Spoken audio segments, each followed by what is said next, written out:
4 900 000 contaminations enregistrées en l'espace de 7 jours. L'Europe est l'épicentre de la pandémie. Les gouvernements adaptent les mesures anti-Covid.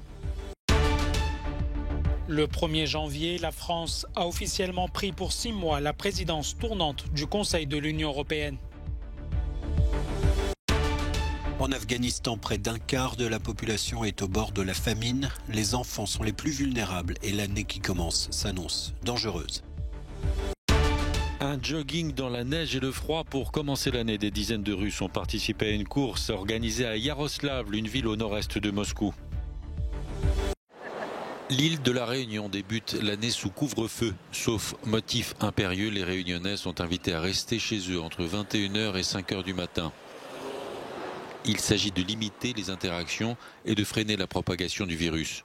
La mesure est en vigueur jusqu'au 23 janvier et s'accompagne d'une interdiction des rassemblements et du rétablissement des jauges. À Marseille, le personnel médical a organisé un réveillon entre 2 tests anti-Covid. 4 900 000 infections ont été enregistrées en Europe en l'espace de 7 jours. Face à la nouvelle vague du variant Omicron, de plus en plus de gouvernements sont contraints d'alléger les mesures anti-Covid pour éviter la paralysie économique.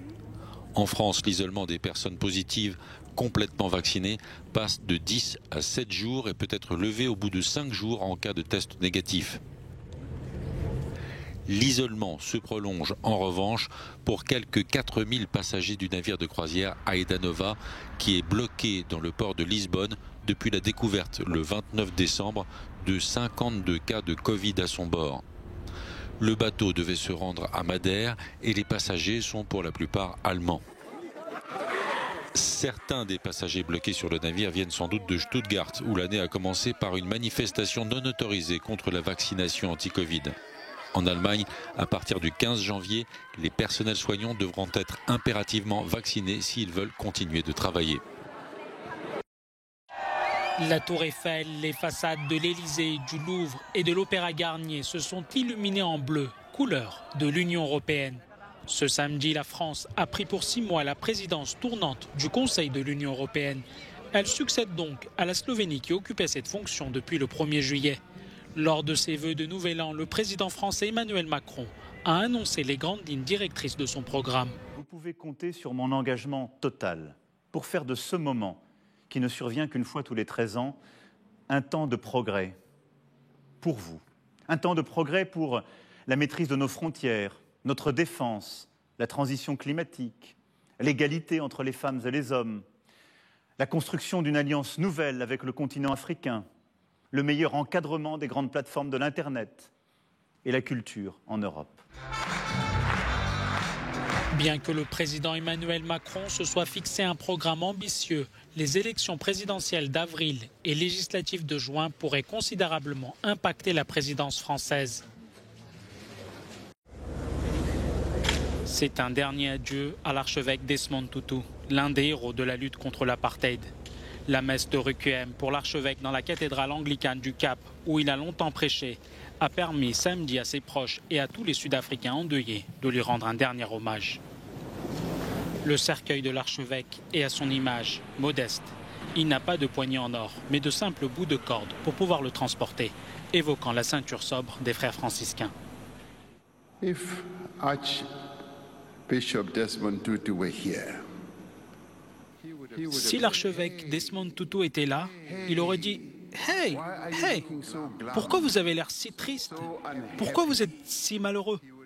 Il aurait voulu nous voir sourire, rire, parce que Desmond Tutu était une personne comme ça.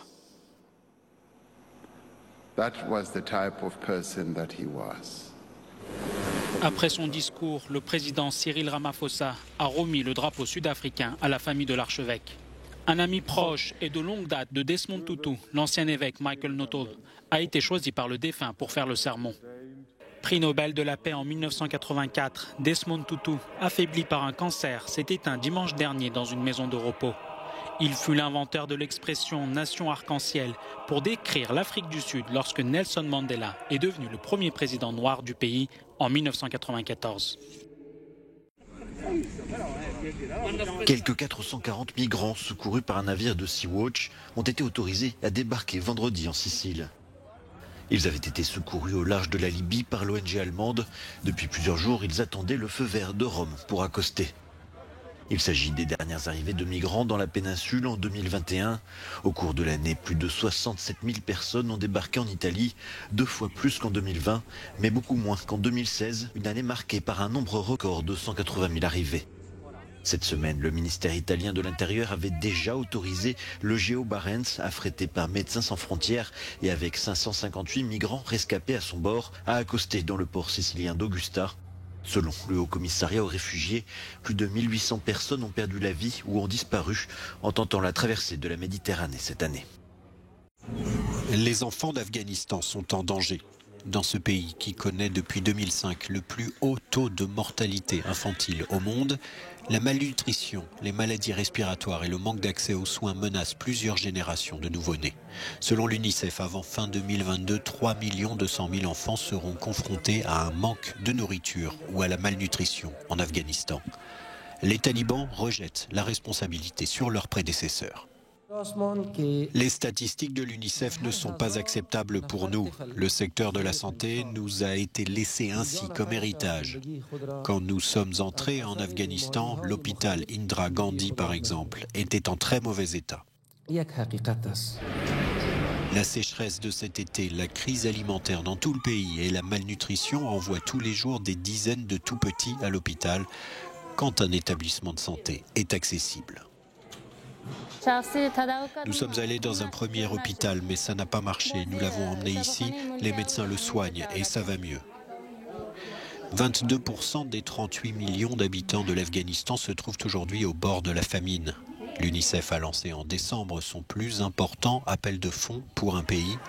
Et c'est elle qui a versé les salaires de novembre à 10 000 agents de santé qui ne sont plus payés depuis des mois. Des milliers d'Irakiens sont descendus dans les rues de Bagdad pour appeler au retrait des soldats américains d'Irak. La manifestation avait lieu 2 ans après la mort de Qassem Soleimani. Le général iranien et son lieutenant irakien Abou Mehdi al-Mouhandis ont été tués par un drone américain qui a frappé leur voiture sur une route de l'aéroport de Bagdad. 874 voitures ont été brûlées en France la nuit du 31 décembre contre 1316 en 2019. Le ministère de l'Intérieur révèle par ailleurs que 441 personnes ont été interpellées contre 376 il y a 2 ans. Les chiffres du 31 décembre 2020 n'ont pas été pris en compte en raison du couvre-feu alors en vigueur. À Rome, le pape s'est exprimé pour sa traditionnelle homélie du 1er janvier. Un discours en faveur de la paix dans le monde, cette année axé sur les droits des femmes. François voit en elle des mères de famille qui savent, je cite, comment surmonter les obstacles et les désaccords et tenir ensemble les fils de la vie. Un hommage empreint d'une vision très traditionnelle du rôle de la femme au sein de la société. Le pape a également pris une position très claire contre les violences qui leur sont faites. Combien de violences contre les femmes ? Assez. Faire du mal à une femme, c'est insulter Dieu, qui a créé l'humanité à partir d'une femme. Selon des chiffres de l'ONU de 2017, 137 femmes meurent chaque jour à travers le monde, tuées par leur conjoint ou un membre de leur famille. En France, ce sont 113 femmes qui ont été tuées en 2021 par leur actuel ou ex-partenaire. Depuis le début de l'année, en à peine quelques heures, déjà 2 féminicides ont été commis dans le pays. Moins 10 degrés en petite foulée dans la neige et en famille pour bien commencer l'année. Ils étaient quelques dizaines de courageux ce 1er janvier à Yaroslavl, cette petite ville à 260 km au nord-est de Moscou. L'organisateur de l'événement promeut la sobriété, mais les coureurs n'ont pas tous fait une croix sur les bulles de champagne. J'ai décidé de commencer l'année différemment et c'est la première fois. Bien sûr, on a bu 2 coupes de champagne et on a décidé de soutenir le mouvement d'une nation en bonne santé.